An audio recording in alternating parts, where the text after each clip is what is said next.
reconnaissent pas, je suis Philippe Gallois, président d'A26. Et nous avons voulu faire cette webconférence pour remplacer un peu les petits déjeuners qu'on organisait habituellement.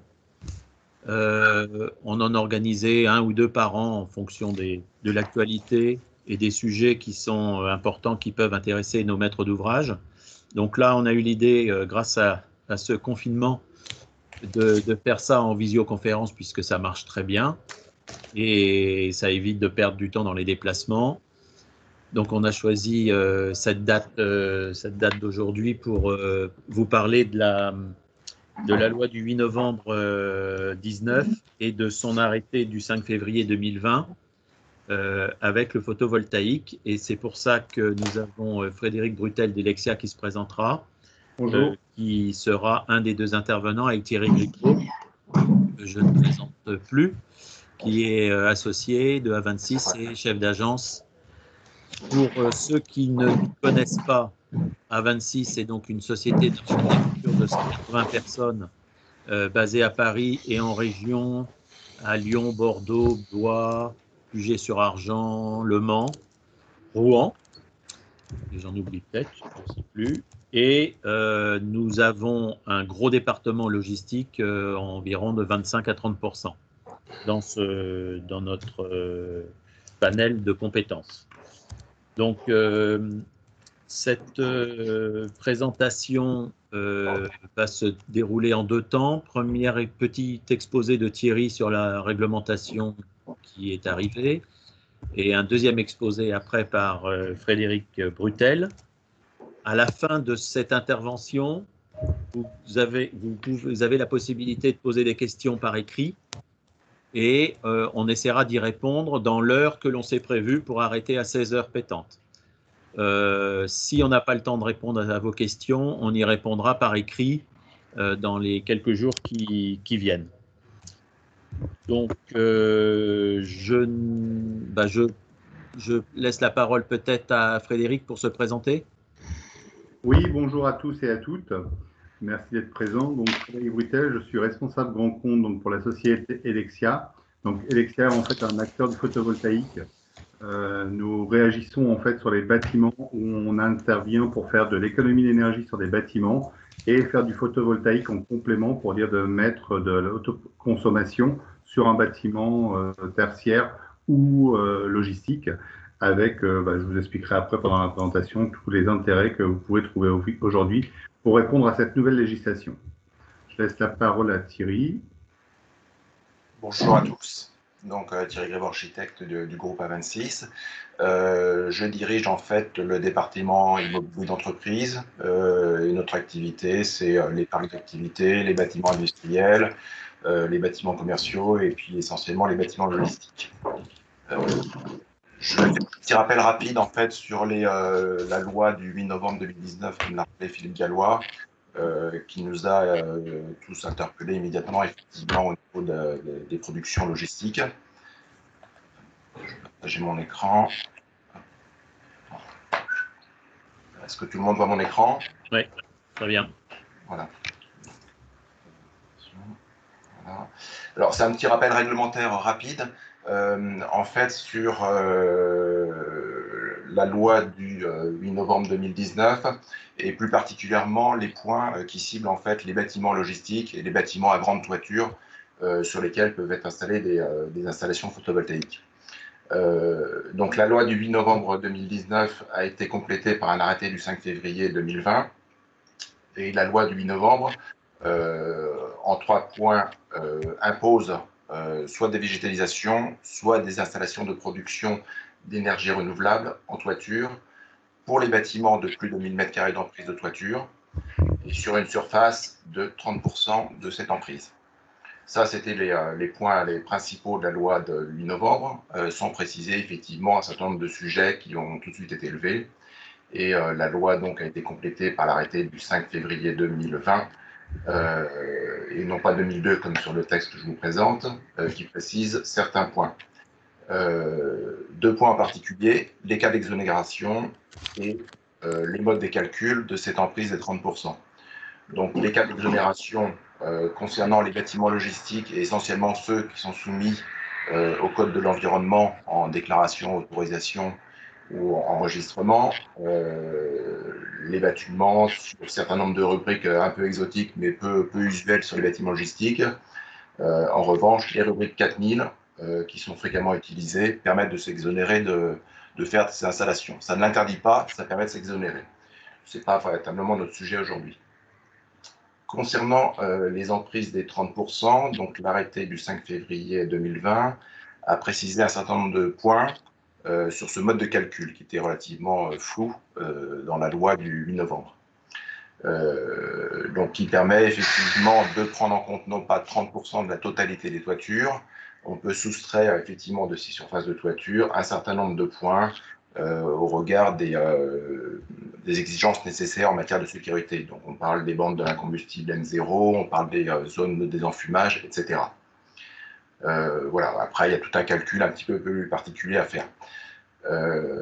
Chez A26, on a monté, nous, un petit modèle qui permet relativement rapidement de déterminer, au regard d'une surface de toiture type logistique ou commercial ou industriel ou parc d'activité, quel serait l'impact, effectivement, et surtout l'emprise de cette installation photovoltaïque.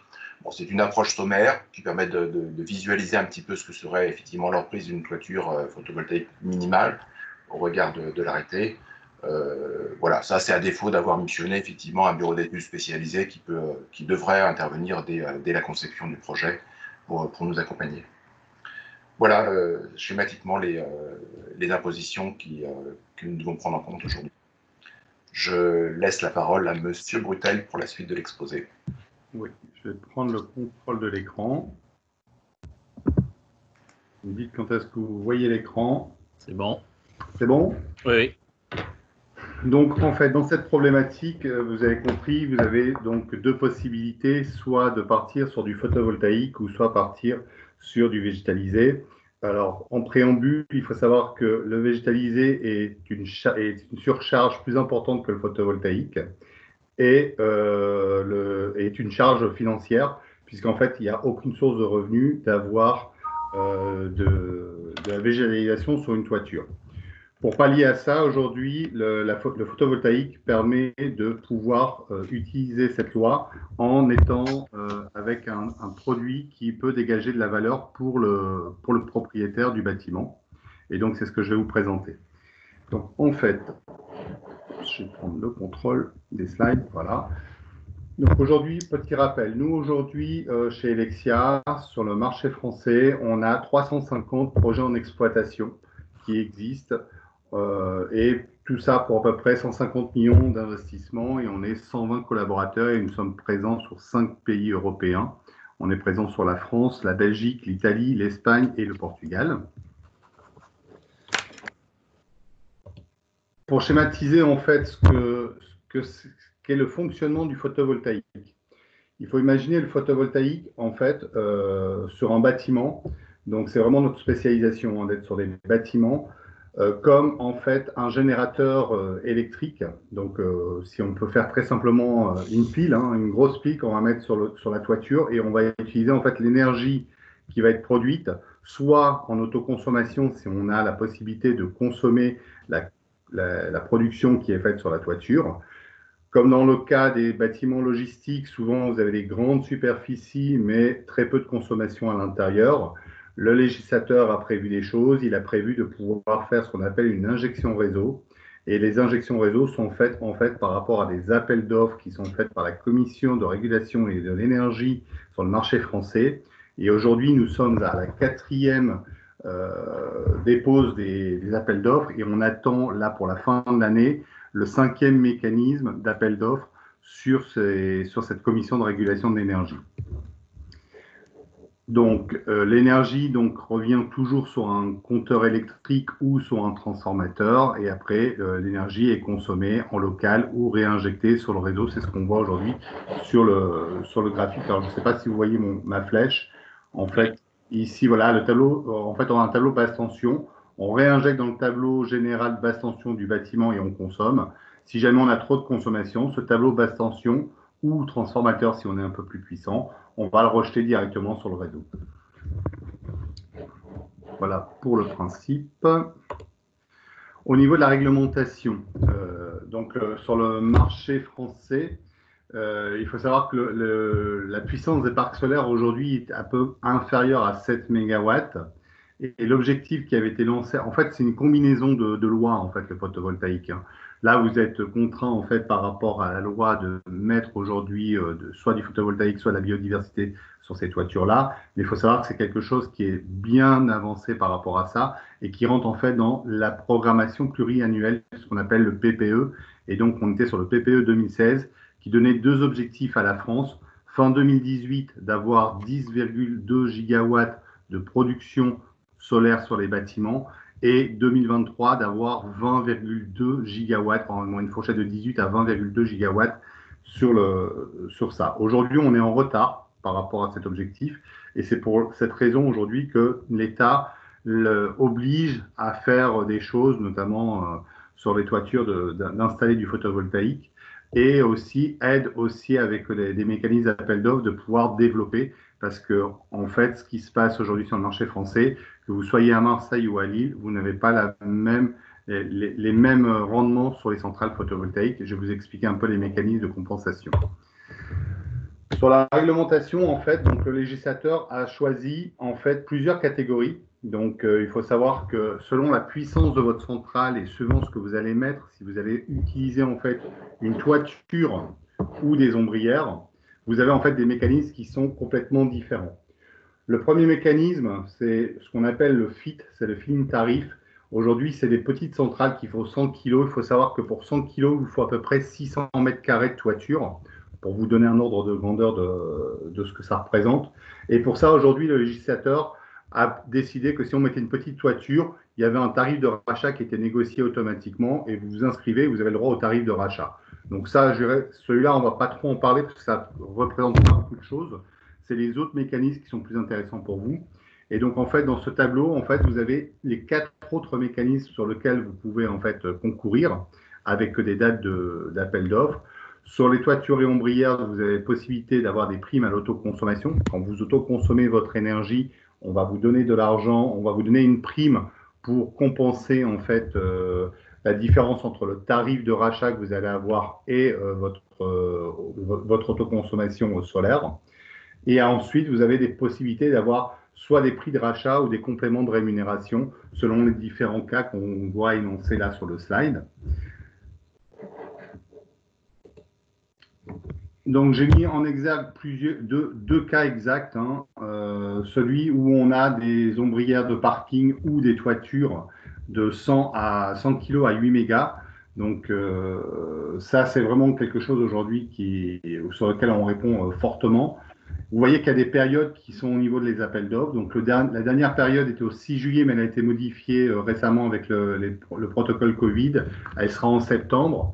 Et ensuite, on va avoir ce qu'on appelle l'appel d'offres 5 qui devrait sortir, on espère, cet été. Donc, naturellement, on vous mettra à jour les slides dès lors qu'on aura la nouvelle réglementation. Mais néanmoins, le mécanisme risque de ne pas trop changer.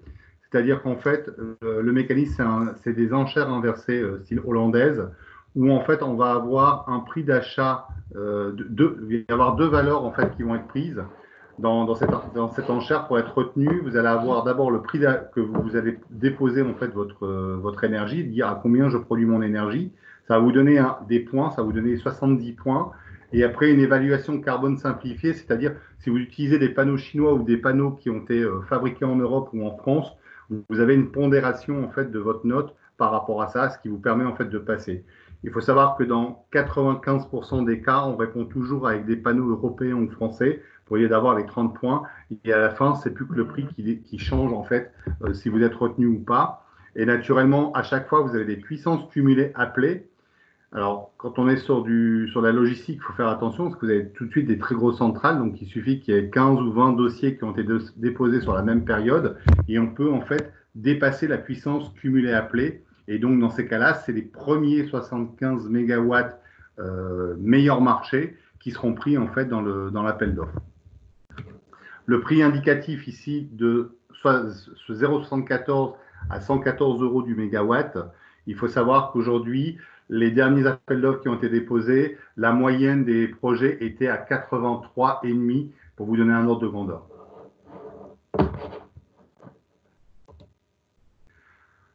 On a aussi la même chose donc sur des ombrières de parking. Donc là, c'est le même mécanisme, hein, à part que les périodes, c'est pas les mêmes et c'est pas les mêmes appels d'offres. Donc on peut concourir aussi à ce type d'appel d'offres selon ce qu'on va mettre. Alors les ombrières de parking, j'aimais bien en parler aujourd'hui parce qu'il faut savoir que quand vous avez des bâtiments logistiques, on est de plus en plus demandé quand on peut pas se mettre sur les toitures parce que vous êtes en rénovation en fait d'un bâtiment et le bâtiment n'a pas prévu d'avoir la surcharge que je vais vous expliquer par la suite. D'avoir des ombrières de parking, c'est une solution pour dire de pouvoir injecter un peu d'énergie sur un bâtiment logistique tout en permettant d'avoir un confort supplémentaire du fait des ombrières puisque vous allez protéger en fait votre parking et les véhicules qui vont être en dessous du soleil ou quelquefois de la pluie aussi parce qu'il se peut aussi que dans certaines régions il pleuve. Donc les ombrières de parking ont cet intérêt de pouvoir protéger au niveau de la chaleur et des intempéries les véhicules qui vont se trouver en dessous.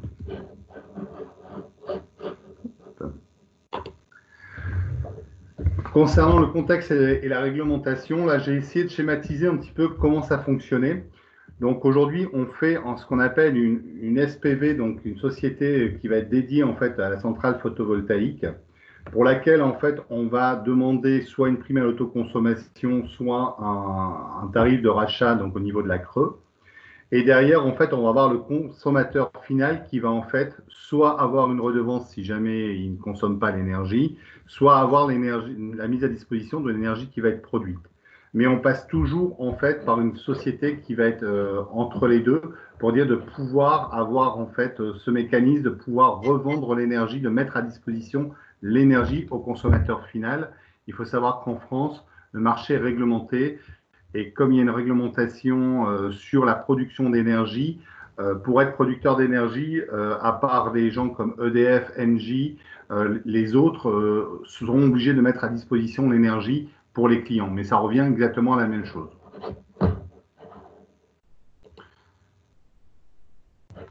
Sur les ombrières, donc là ici on est en autoconsommation. Donc quand on passe en autoconsommation, vous voyez qu'on a encore quelques appels d'offres qui sont définis jusqu'en 2021. Et donc sur ces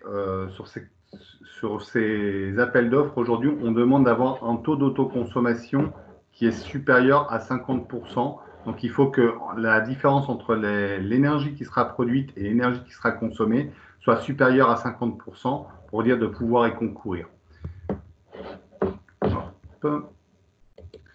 Ensuite, je vous parlais donc des intérêts donc des projets par rapport à l'ensoleillement. Il faut savoir qu'aujourd'hui, un investissement d'une centrale photovoltaïque… Oui, pardon?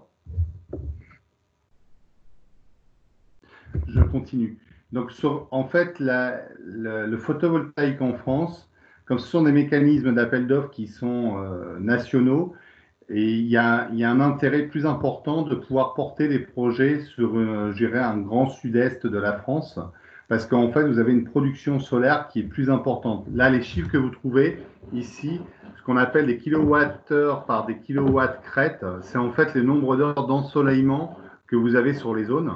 Et donc, sur ces heures d'ensoleillement, on s'aperçoit que si on se retrouve sur Dunkerque ou Mulhouse, Strasbourg ou sur Nice, eh bien, il y a quand même un delta entre les deux zones d'à peu près 35 à 40% de productible. Donc, ce qu'on appelle le productible, c'est l'ensoleillement de la zone. Et donc, naturellement, quand vous allez poser une centrale photovoltaïque dans le sud, elle va être 35% plus rentable que celle que vous allez poser dans le nord. Alors, la question était qu'avant, en autoconsommation, ça pouvait être un frein. Il faut voir qu'aujourd'hui, vu les tarifs qui sont donnés au niveau des clients, les tarifs que vous avez aujourd'hui de d'achat d'énergie auprès de vos fournisseurs, l'autoconsommation a permis de pouvoir avoir accès en fait au photovoltaïque. La seule différence que vous avez, c'est le retour sur investissement des centrales. Une centrale qui va se trouver dans le sud va être plutôt sur un retour sur investissement entre 12 et 15 ans. Une centrale dans le nord, on est plutôt sur du retour sur investissement entre 20 et 25 ans. Donc il y a un gros delta, mais néanmoins, aujourd'hui, il y a quand même un intérêt de faire du solaire aujourd'hui au nord de la France.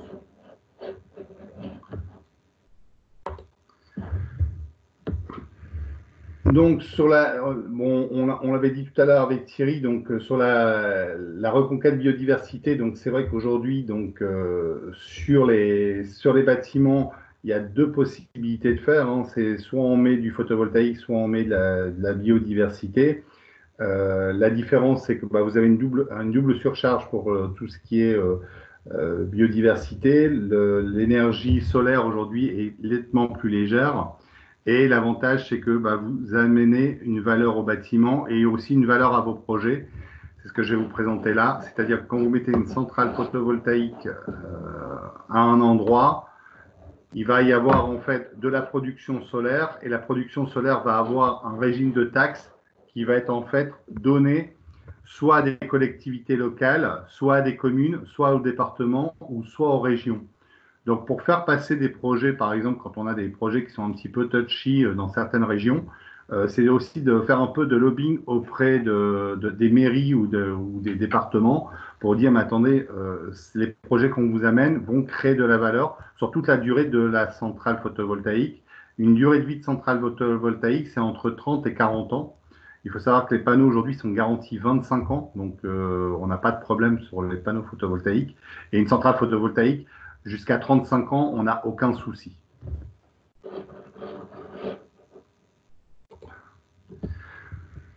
Les intérêts d'un projet photovoltaïque, donc pour des bâtiments, naturellement, vous allez avoir une valorisation immobilière. Si vous mettez une centrale photovoltaïque sur un bâtiment, la valeur de cette centrale aujourd'hui va valoriser votre immobilier. L'idée, quand vous êtes en autoconsommation, c'est d'avoir une énergie qui est verte et qui sera à un prix compétitif, c'est-à-dire un prix qui sera inférieur ou égal aujourd'hui au prix d'achat que vous aurez avec un fournisseur traditionnel d'énergie. La possibilité de faire de la communication environnementale et du RSE, il faut savoir qu'on a des tonnes de CO2 qui sont évitées quand on produit localement en solaire. Et donc ça peut faire gagner des projets au niveau de la communication environnementale. Et si par contre on fait de l'injection sur le réseau, donc si on répond aux appels d'offres, ça peut être aussi une source de revenus complémentaires. La centrale photovoltaïque peut amener des loyers sur la toiture, sur quelque chose aujourd'hui qui ne rapporte rien. Donc aujourd'hui, la toiture peut être une source de revenus complémentaire pour un bâtiment.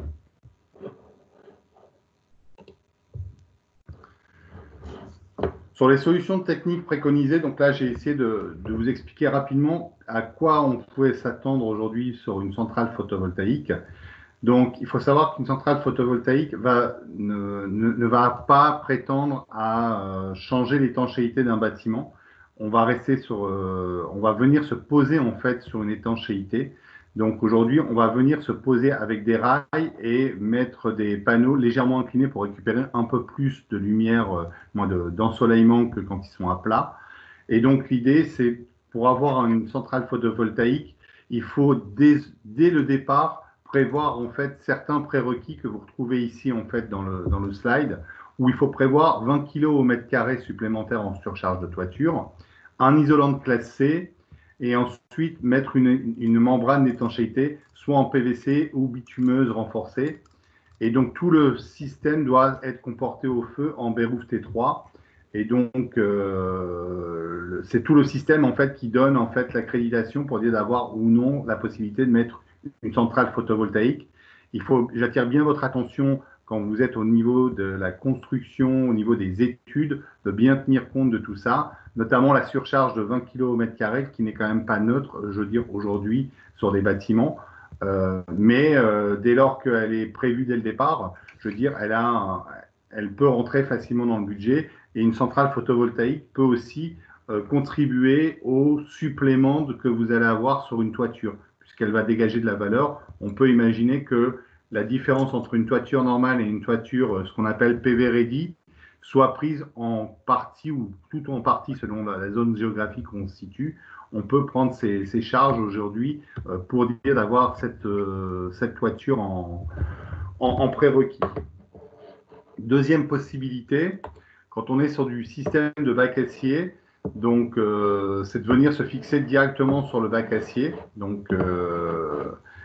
Et donc là, dans ce cas-là, la centrale participera à l'étanchéité du bâtiment.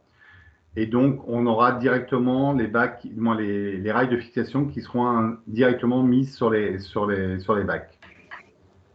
Pareil, la surcharge d'une centrale, c'est toujours à peu près pareil. On dit 20 kg, c'est un peu moins. Aujourd'hui, c'est 16-17 kg. Ça a baissé un petit peu. Quand on prend 20, on est un peu large, mais 20, ça passe largement. Ensuite, comme on avait fait un focus tout à l'heure sur les ombrières, donc je voulais vous mettre un petit peu à quoi ressemblait une ombrière.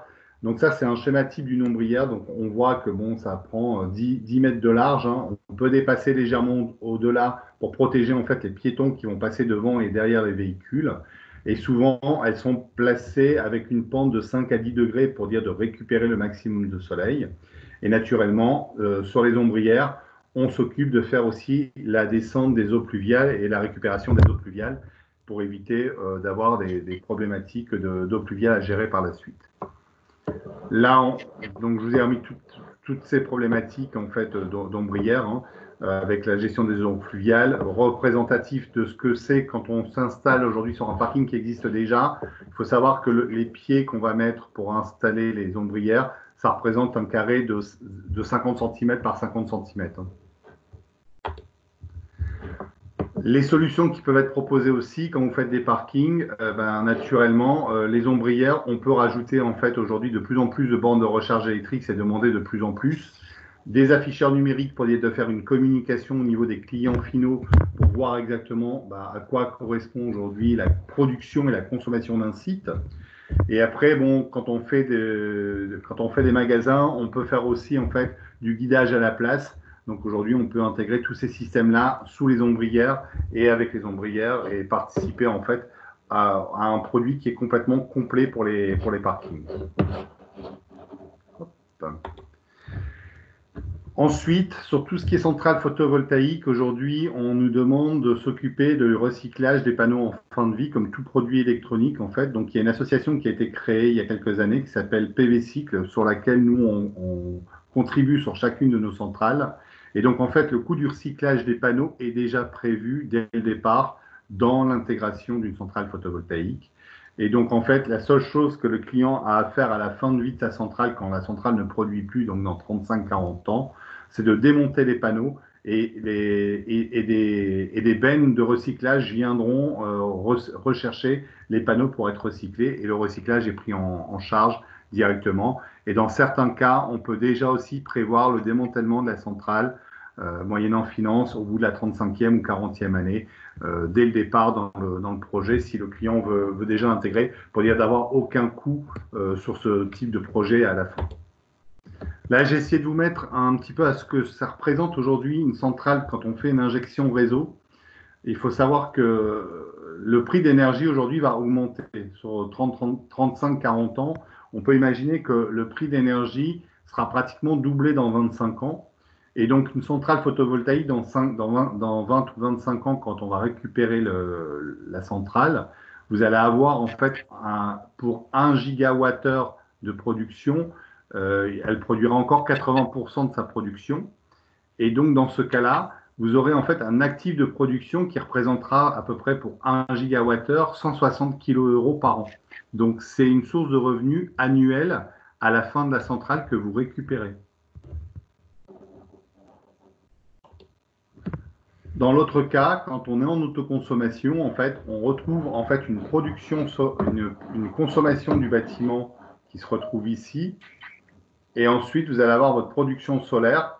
Et naturellement, on vient faire la différence entre les deux pour que vous puissiez avoir ce qu'on appelle en fait la courbe d'autoconsommation. Donc, c'est-à-dire qu'on va regarder toutes les 10 minutes ce que va produire la centrale et ce que le bâtiment consomme. Alors, c'est toujours très compliqué sur des bâtiments nouveaux de savoir les courbes de charge qu'on va avoir. Aujourd'hui, il y a des modélisations qui sont quand même très, très fiables avec des historiques où on arrive à faire quand même des modélisations très, très fines pour dire de pouvoir ajuster la centrale photovoltaïque et de savoir quand est-ce qu'on va déverser sur le réseau et quelle quantité d'énergie on va déverser sur le réseau. Au niveau des tarifs, quand vous êtes avec une centrale photovoltaïque, la différence, elle est exactement entre les deux. C'est la proportion que vous allez avoir en fait de votre centrale qui va produire, où vous allez vous décorréler en fait du tarif du marché. Aujourd'hui, si on prend un acteur comme EDF, quand vous achetez un mégawattheure, vous allez acheter en fait l'électron, vous allez acheter du transport, vous allez acheter des taxes derrière. Ça représente toujours à peu près un tiers hein, au niveau des professionnels. Demain, quand vous allez passer en photovoltaïque, eh ben, en fait, la partie que vous allez produire, vous allez être exempté de transport et de taxes sur la durée en fait, de vie de la centrale. Donc, on imagine que si vous avez 30%, bah, vous décorrélez en fait votre tarif de 30% aujourd'hui du réseau. Sur le modèle économique, aujourd'hui, donc nous, aujourd'hui, donc on est bureau d'études, on peut faire aussi la MO et quand les clients n'ont pas les moyens de pouvoir faire les investissements, on a des solutions de investissement ou co-investissement avec un client. Imaginons un client qui aurait plusieurs bâtiments et qui voudra apprendre à faire du photovoltaïque. Ben aujourd'hui, on peut créer une société commune pour la gestion en fait des centrales photovoltaïques. Et puis après, contractuellement, on veut toujours être majoritaire, donc on prend au minimum 51% de la centrale.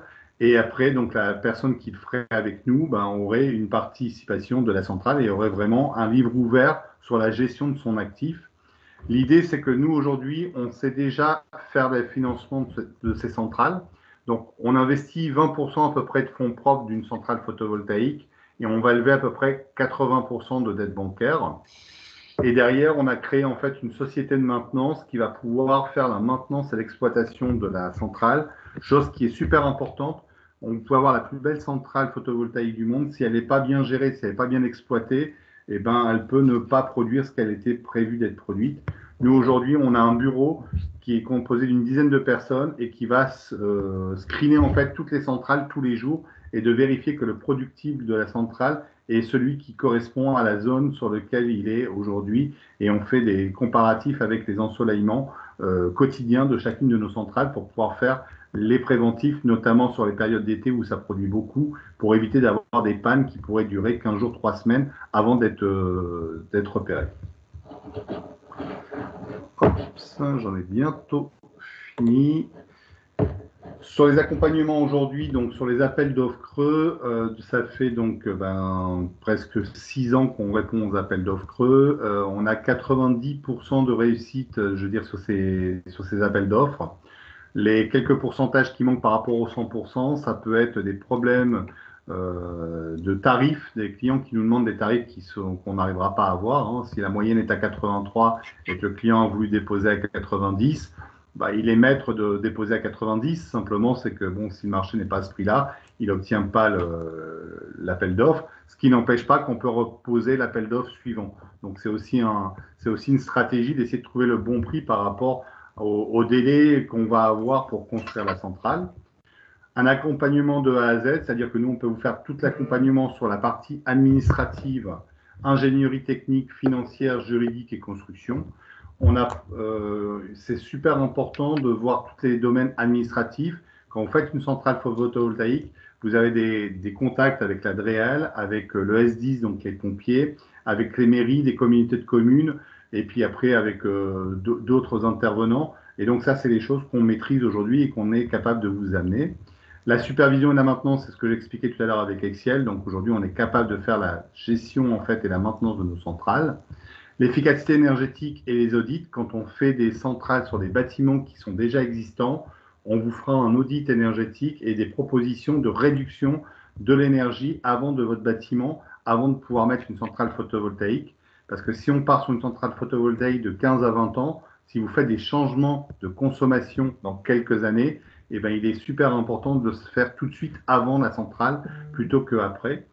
Et donc, au niveau de l'actionnariat, j'en ai pas parlé. On a un actionnaire aujourd'hui qui est sur le long terme un acteur de confiance. Aujourd'hui, on fait partie du groupe Voltalia. Et donc, Voltalia, en fait, est un acteur majeur en fait, du photovoltaïque et des énergies renouvelables dans le monde entier. On a beaucoup d'actifs en France. Donc, c'est une société française. Hein. On a beaucoup d'actifs en France, au Brésil, en Guyane et dans une dizaine de pays dans le monde. Hop.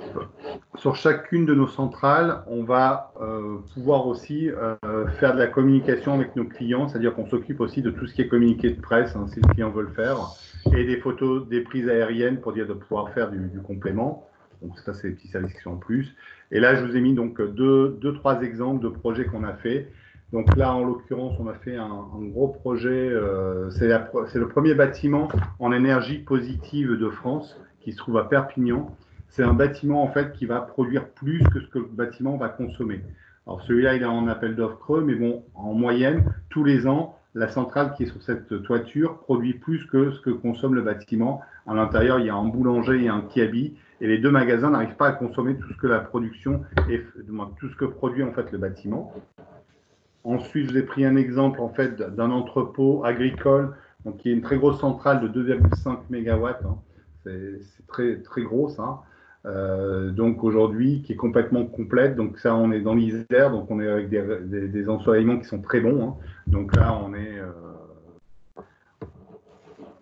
on est sur des centrales qui produisent beaucoup, hein, qui pourraient ressembler en fait à des entrepôts logistiques. Et ensuite, j'ai pris un exemple en fait d'un Leroy Merlin qu'on a fait il y a quelques années. Sur ce Leroy Merlin, en fait, on a d'abord fait des travaux d'efficacité énergétique. On a réduit de 30% la consommation d'énergie avant de mettre une centrale qui produit aussi 30%.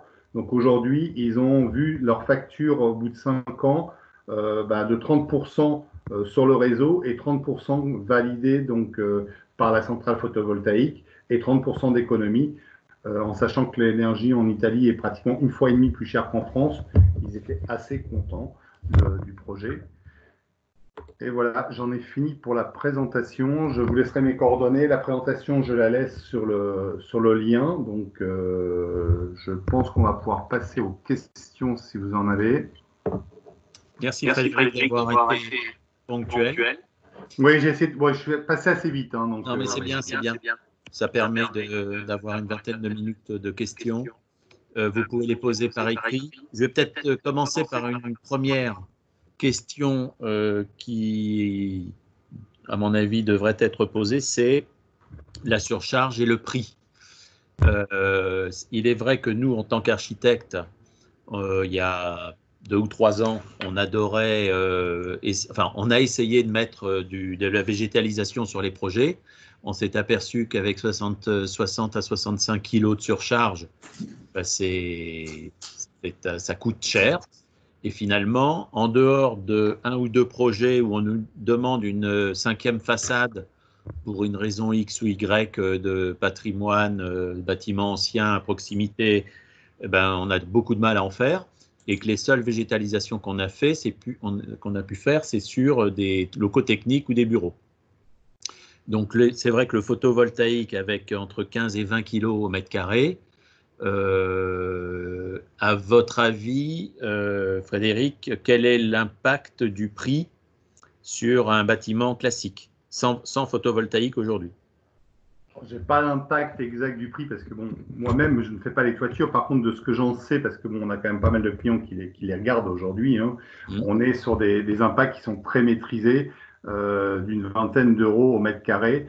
Et donc aujourd'hui, c'est clair que du photovoltaïque, vous n'êtes pas obligé de le mettre partout non plus. Hein. Donc j'attire votre attention. Sur un bâtiment logistique, hein, on pourrait imaginer un tiers de la toiture, donc vous êtes par zone, hein, un tiers de la toiture qui serait renforcée, pour dire de pouvoir mettre votre centrale photovoltaïque. Et sur le reste de la toiture, vous n'êtes pas obligé de rajouter cette surcharge de 20 kg. Donc, ce n'est pas la totalité en fait, de la superficie. C'est la totalité de la superficie sur laquelle vous allez vouloir mettre votre centrale photovoltaïque. Tout à fait. Et là, aujourd'hui, on pense qu'on est plutôt sur des suppléments d'une vingtaine d'euros au mètre carré. Alors, pour être très honnête, je savais que ça allait porter à discussion. Donc, on a fait l'exercice avec Charles Thomas, un de nos économistes. Et après avoir travaillé dessus hier, on s'est aperçu qu'on était aux alentours de 10-11 euros du mètre carré. Sur la partie, évidemment, photovoltaïque, c'est-à-dire sur une cellule de 6 000, on aurait à peu près 60 000 euros de gap en plus. Oui, donc c'est très raisonnable. Donc ça paraît raisonnable. Oui, bon, je n'avais pas de bons chiffres. D'autant plus que vous êtes donc AMO, vous êtes BET, et vous avez une offre à 360 degrés, donc vous pouvez avoir, englober ce surcoût dans votre prix. Naturellement, en fait, bon, s'il y a une valeur, alors c'est toujours pareil, selon où on situe la centrale, si on a vraiment une réelle valeur. Après, c'est un ajustement en fait de la durée du contrat. Hein. Comme le contrat, aujourd'hui, les centrales durent jusqu'à 35 ans. 20 ans, on trouve que c'est une valeur qui est raisonnable, je veux dire, sur la centrale pour dire que le client puisse récupérer à la fin une partie de la valeur. Quand même, il faut qu'il y ait aussi un intérêt des deux côtés. Mais maintenant, si c'est 20 ans, 22 ans, 23 ans, je veux dire, oui, cette surcharge peut être prise, oui. Et après, tout dépendant, en fait, ce qui est surtout dépendant, c'est le prix de rachat de l'énergie. Si on a quelqu'un qui achète son énergie 90 ou 110 euros, ben vous comprenez bien qu'il y a 20% d'écart et naturellement, ces 20% se retrouvent quelque part. Ouais. Et Charles me faisait observer ce matin que, en fonction des terrains, le prix peut varier, pas du simple au double, mais pas loin. Parce qu'en fait, on peut avoir des très mauvais terrains où ça coûte vraiment plus cher. Donc tout ça est assez fluctuant.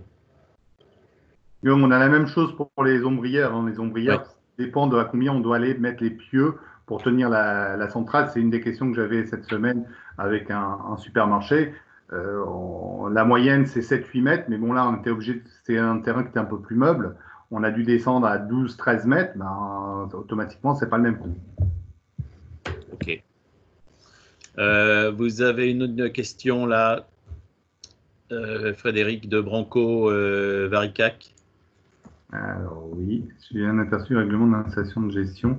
Est-il au début de cycle? Y a-t-il une étude de coût global? Je ne vois pas la fin de la question. Du photovoltaïque, son impact pendant l'extraction du silicium, consommation énergétique durant la production des panneaux, pour pouvoir comparer avec d'autres systèmes.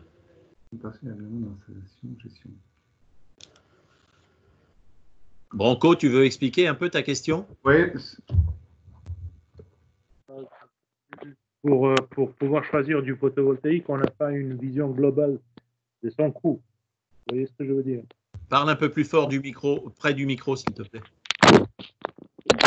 On n'a pas une vision globale, générale de son coût global. En fait, j'aimerais bien savoir par rapport à d'autres systèmes, qu'est-ce que ça coûte en tout, pas que l'installation, gestion. Vous voyez ce que je veux dire? Alors, vous voulez comparer par rapport à quel type d'énergie? Si on fait une comparaison par rapport à du solaire, par rapport à du vent, donc on sera sur de l'éolien. Le photovoltaïque est plus cher que l'éolien. Mais si on fait de la comparaison par rapport à des centrales thermiques, on est largement inférieur. Donc, ce qu'il faut voir, il y a deux choses qu'il faut voir. Il y a le coût de la production physique de l'énergie, donc et sur l'emplacement où on va être. L'avantage du photovoltaïque, c'est qu'on est présent sur le lieu où on va consommer. Donc on enlève tout ce qui est taxes et transport.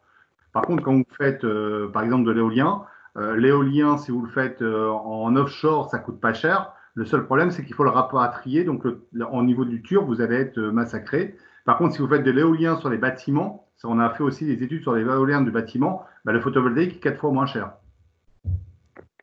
Parce qu'aujourd'hui, les productifs sur les bâtiments sont très faibles. Alors après, l'autre coût qu'on peut avoir du photovoltaïque et qu'on nous met souvent en avant, c'est le coût en fait du silicium, donc de l'impact CO2 du silicium. Il faut savoir que comme si on prend donc le cycle de vie total du panneau photovoltaïque, vous allez avoir une transformation donc du silicium en panneau photovoltaïque. Donc là, certes, il va falloir utiliser des énergies et tout. Et donc là, il y a un coût CO2. Par contre, comme on récupère 80% aujourd'hui du silicium en fin de vie, il est minoré en fait de ce qu'on va récupérer. Donc oui, il y a un fort impact au départ. Par contre, ensuite, vous avez une production qui est propre et à la fin, il y a quand même un recyclage qui est fait. Donc en fait, c'est vraiment le cycle total qu'il faut regarder. Hein. Merci, c'est ça que je vous ai demandé. D'accord. Bon, ben voilà. Merci Branco. D'autres questions? Messieurs les maîtres d'ouvrage. Si j'en ai une là. C'est pour quand des panneaux photovoltaïques transparents ou translucides pour affectation sur les façades d'immeubles, par exemple. Aujourd'hui, à ma connaissance, ça n'existe pas, donc les panneaux transparents. Par contre, il y a des choses qui ont été avancées où on sait faire des choses un peu plus esthétiques. Par contre, aujourd'hui, il est clair que dans l'intégration des bâtiments, plus on va changer la coloration des panneaux ou ou la densité en fait du silicium qu'on va utiliser sur les panneaux, ben, on va réduire le coût on va augmenter son coût et réduire le coût de production. Donc automatiquement, je dirais, on a déjà essayé de faire des panneaux sur un bâtiment. On nous avait demandé des panneaux verts et on a complètement arrêté parce qu'on était à 30% de productible par rapport à ce qui existait. Donc aujourd'hui, économiquement, ça ne tient pas la route, malheureusement. Mais bon, on pense que d'ici quelques années, il y a des essais qui ont été faits sur des peintures aussi photovoltaïques sur les bâtiments. Donc aujourd'hui, c'est pas rentable. Mais après, il va y avoir du verre aussi. Il y a du verre qui va produire de l'énergie. Donc il va y avoir plein de nouvelles matières. Alors moi, je suis pas un super défenseur du panneau photovoltaïque, mais simplement, c'est qu'aujourd'hui, le panneau photovoltaïque, c'est ce qui a de meilleur marché pour dire de produire son énergie sur un bâtiment. Naturellement, si demain on nous sort une peinture photovoltaïque qui produit sur les bâtiments, bah, on mettra de la peinture photovoltaïque. L'idée, c'est de trouver le produit qui économiquement est le plus rentable au moment où on fait les travaux. Est-ce que j'ai répondu à votre question? Merci. Thierry, est-ce que tu peux nous dire, dans les demandes que nous avons et les permis de construire que l'on dépose maintenant depuis le début de l'année, quel est un peu le pourcentage de personnes qui en font, qui n'en font pas, ou qui en font à moitié, ou qui en font totalement? Tu as une idée? Oui, alors je pense que les choix des maîtres d'ouvrage, en fait, n'ont pas attendu, pour certains, le nouveau texte de loi de fin de l'année dernière. Il y a aujourd'hui quand même un certain nombre d'investisseurs qui systématiquement souhaitent intégrer des installations photovoltaïques en toiture de leur bâtiment dès l'origine. Alors, dans le sud, essentiellement, effectivement, pour les grandes installations, mais dans le nord aussi, dans la région, effectivement, qu'on a évoquée tout à l'heure dans la présentation de M. Brutel, la moins favorable, et particulièrement en autoconsommation aujourd'hui. Après, il y a une typologie de bâtiments qu'on n'a pas forcément évoquée, c'est les bâtiments logistiques qui sont à température dirigée. Donc, besoin d'énergie effectivement électrique toute l'année et particulièrement l'été pour avoir des températures dirigées en température négative ou positive, mais voilà. Donc, les bâtiments froids sont particulièrement adaptés à ce type d'installation et aujourd'hui, c'est particulièrement pertinent sur ce type de bâtiment en autoconsommation. Si je peux compléter, on a fait une étude sur un bâtiment au Luxembourg. Donc, le Luxembourg a un prix d'énergie un petit peu plus élevé, mais néanmoins, l'exercice était super intéressant, notamment sur du froid négatif, donc où on venait vraiment se mettre vraiment sur la même courbe en fait que la courbe de consommation. Le productible, le solaire était vraiment en parallèle. Donc là, il y a vraiment un super intérêt de mettre des centrales photovoltaïques sur des bâtiments logistiques avec du froid. Vous avez raison. Et deuxième chose, une chose qu'on n'a pas évoquée pendant la présentation, mais qui risque d'arriver dans les mois à venir, c'est l'autoconsommation collective. Et donc, qui dit autoconsommation collective, on pourrait imaginer sur un parc de bâtiments logistiques, par exemple, d'avoir un bâtiment qui aurait une centrale photovoltaïque sur la toiture et qui pourrait fournir plusieurs bâtiments qui seraient en grappe autour. Donc ça, aujourd'hui, c'est réalisable, mais il y a des conditions qui sont assez draconiennes au niveau du transporteur. Hein. Aujourd'hui, RTE et Enedis ont mis des règles, ont fait du lobbying et ont mis des règles. Donc, on peut le faire, mais dans la limite des 600 mètres et il faut être sur le même transformateur. Donc, mais bon, aujourd'hui, c'est des choses qu'on commence à faire, notamment dans la grande distribution. Hein, ils sont très friands de ce genre de choses. Et donc, il faut juste créer en fait ce qu'on appelle une personne morale unique. Et donc, c'est elle qui sera en fait porteuse du projet pour à la vue d'Enedis ou de RTE selon le transporteur qu'on va avoir. Je vois pas d'autres questions écrites. Moi, je vais vous en poser une autre. Ah, si M. Faboy a posé une question. La conformité du bâtiment sera-t-elle reconditionnée à la réalisation de la centrale PV? Quid de la conformité si la centrale n'a pu être réalisée? Appel d'offres creux infructueux, par exemple. Alors, il faut savoir qu'aujourd'hui, sur les appels d'offres creux, on est donc à la fin des appels d'offres, donc on ne sait pas quel va être l'autre bâtiment, l'autre appel d'offres qu'on va avoir là à partir du mois de juillet-août, la nouvelle réglementation. Néanmoins, sur les précédents, à chaque fois qu'on ratait une période, on pouvait toujours repostuler sur le coup d'après.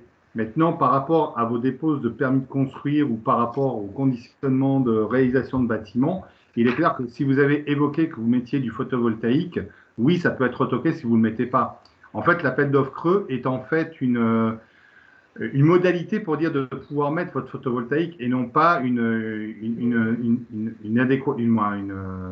raison de ne pas mettre le photovoltaïque. Parce qu'imaginons que vous vous dites, je fais un projet, je vais répondre à un appel d'offres creux, mais je vais être gourmand, je vais répondre à 114 qui est le prix maximum. Vous avez zéro chance de l'avoir. Donc aujourd'hui, on pourrait vous dire, bah, attendez, vous voulez avoir du photovoltaïque, mais vous ne pouvez pas avoir le beurre et l'argent du beurre. Donc non, il faudra de toute façon mettre du photovoltaïque et trouver un système. Donc soit concourir à un deuxième appel d'offres, et dans ces cas-là, bah, vous prenez 3 mois ou 4 mois, parce qu'il y a 3 à 4 mois en intervalle, ou changer la méthode, c'est-à-dire que vous n'êtes plus en appel d'offres creux et vous achetez en autoconsommation votre énergie. Mais bon, aujourd'hui, oui, c'est pas une condition obligatoire. Non, c'est un rejet d'appel d'offres creux, ça va remettre en cause votre projet parce que oui, il faudra mettre du photovoltaïque. Par contre, au niveau économique, il faudra trouver une autre solution. C'est pour ça qu'il faut bien viser dès le départ au niveau des appels d'offres creux, c'est très subtil, hein. Et c'est pour ça que c'est bien de s'associer avec quelqu'un qui a l'habitude d'en faire, parce que nous, on va vous donner en fait notre vision. En fait, aujourd'hui, à nos clients, on donne la vision des appels d'offres creux et de qu'est-ce qu'on pourrait imaginer être réaliste pour les prochaines déposes et d'être vraiment retenu sur les prochains. Sauf cas d'exonération, c'est une obligation légale aujourd'hui, hein, effectivement, sur les bâtiments. Alors, je ne sais pas s'il y a d'autres questions, j'en vois pas d'autres. Une dernière peut-être question, ça concerne peut-être Thierry plus, au niveau des SDIS et des DRI, quelle est un peu leur position aujourd'hui, sachant, pourquoi je pose la question, c'est que par exemple sur Chapelle Internationale, où il y a 5-6 ans, on a voulu mettre du photovoltaïque sur la toiture de la partie qui devait faire que data center, on n'a pas pu le faire. Et on a même transformé en fait le data center en bureau sur 2 niveaux. On n'a gardé qu'un niveau de data center en sous-sol. Quelle est leur position aujourd'hui là-dessus? Non, mais aujourd'hui, c'est intégré effectivement au niveau des DREAL, bien sûr, et au niveau des SDIS aussi, c'est rentré dans les mœurs, en fait. Voilà. Moyennant éventuellement des discussions pour expliquer comment sont positionnés et dimensionnés les onduleurs et puis les méthodologies effectivement de coupure. Aujourd'hui, c'est complètement intégré, il n'y a plus d'opposition comme on a pu en avoir il y a 7-8 ans. Quoi. Voilà.